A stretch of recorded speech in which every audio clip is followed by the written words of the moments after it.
Hello, friends. Today I'm going to talk about different strategy.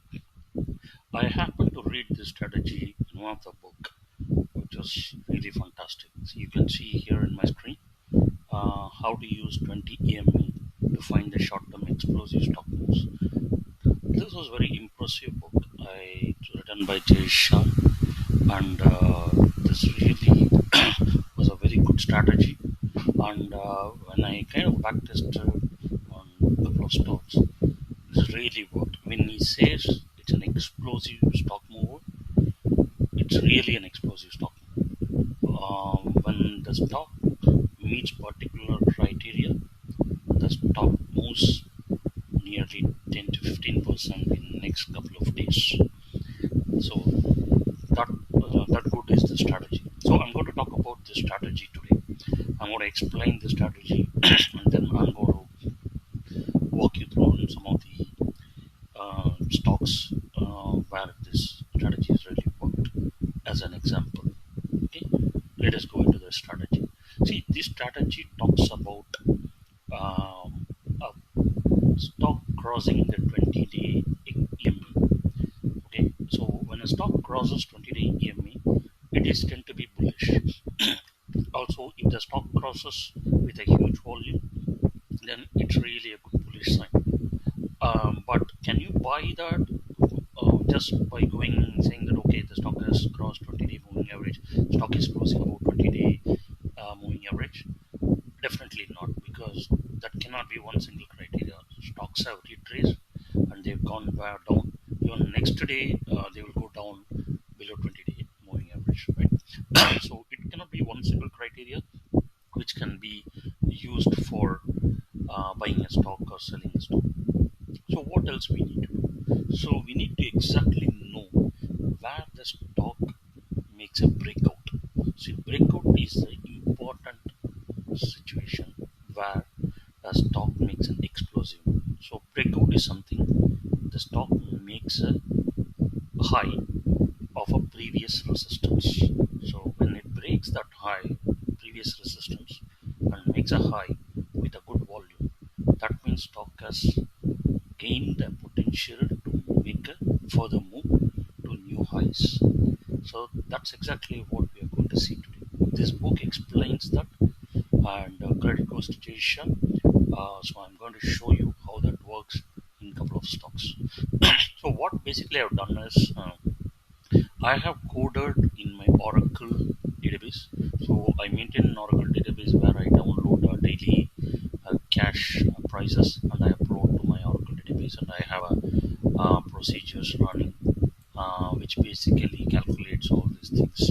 So I run these procedures every day and get my numbers calculated and put in the database, and based on that I filter, and I have this filter, and from there I get these stocks which have crossed 20-day moving average with a good volume. See, you can also use something called scanners, DEMA scanners. You can search for it, and you can get that in stop stocks research, or more. There are a couple of websites which provides you that value. So this gives you which are the stocks which cross 20-day moving average today. So this contains, if you look here, it contains all the stocks. If you are specific, you want to use only futures and options, you can click this. You will get only if and no stocks listed here. So you can also use this, or you can have your own way how you want to kind of build this database and keep track of the 20 MB crossover. Okay, so let me get back to my database. So I am kind of going to filter some of the stocks. I will show you, and let us pick this Muthoot Finance. This crossed 20-day moving average on 22nd May. So let's see how it has performed after 22nd May.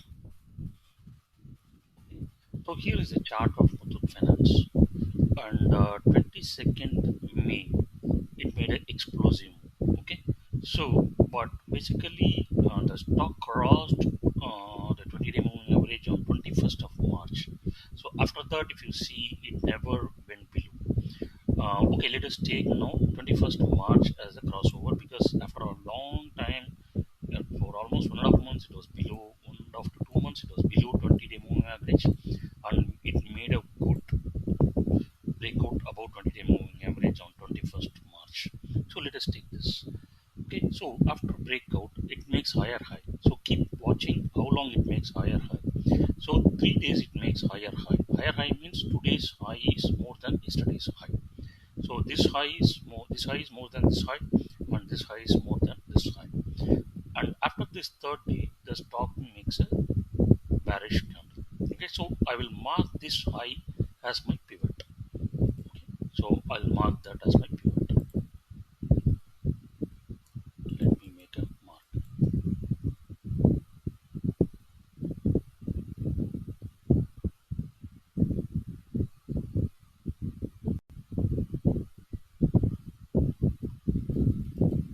Okay, so I will make it bigger so that you are able to see it. I'll also color it differently.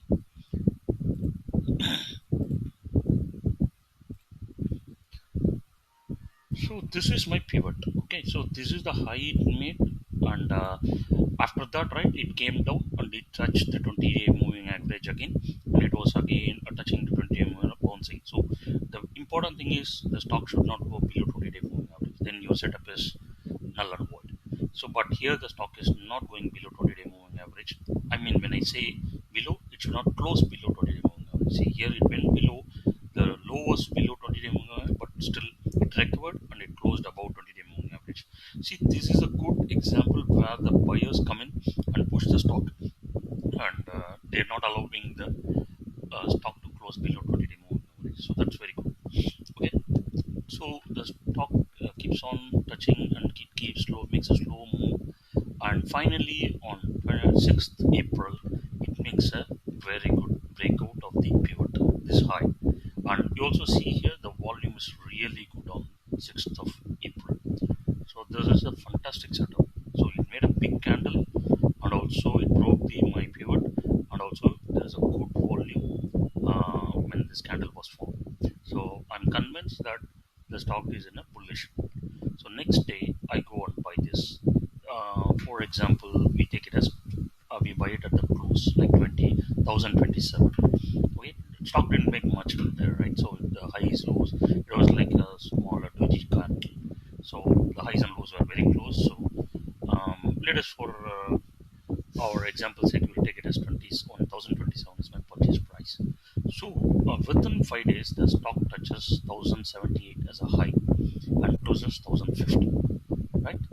So when I bought this stock at 1,027, my stop loss will be below 5 or 10 points below the 20-day moving average. So that will be my stop loss. So when I say stop loss, it should be on a closing basis, not on any day it is touching low, right? So if the stock closes below 20-day moving average and it also closes 5 or 10 points below 20-day moving average, I will close this trade and I will come out.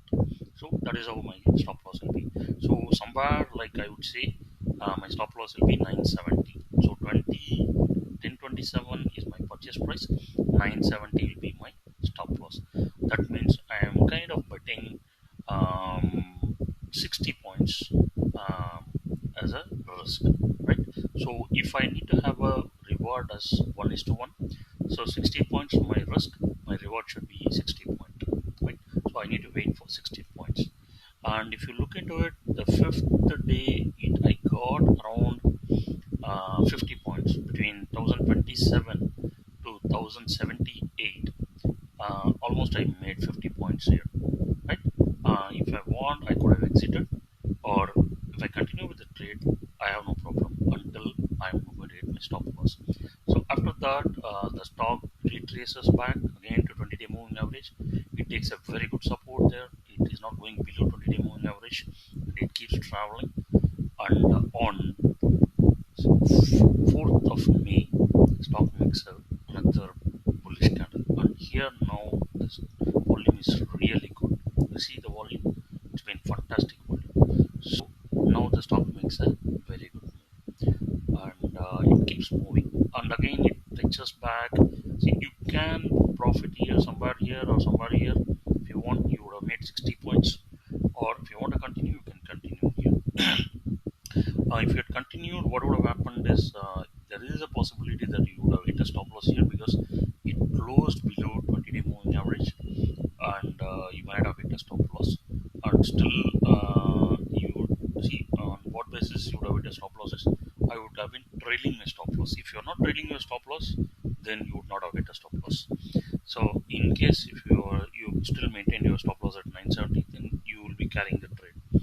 And next day the stock made a fantastic move, and it touched 1143. So 1027 to 1143, almost 120, 118 points, which is a fantastic move it made, right?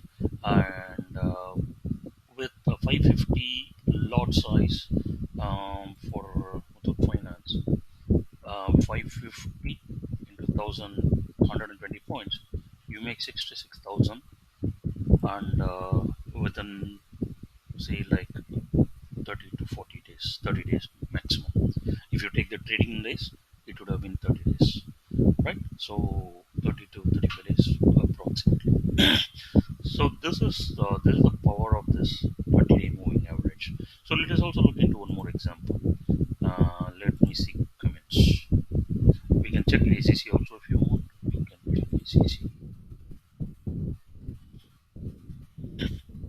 So ACC again the same way here, right? So it closed above 20-day moving average on 12th April, and it made a higher highs. And here is the pivot. And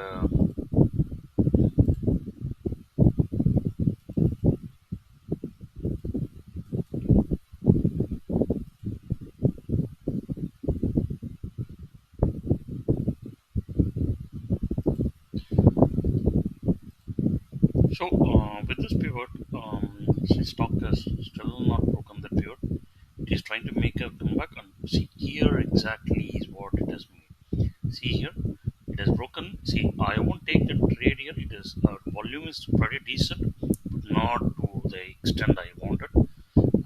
But if you look into this chart, like 6th of June, it has really made a very good volume, and it has made a good breakout of the pivot.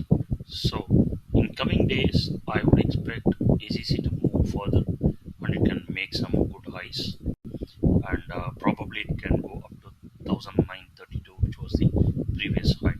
Right? Somewhere, if you look into it, it touched 1932 somewhere in March. After that, it had not gone touched that high.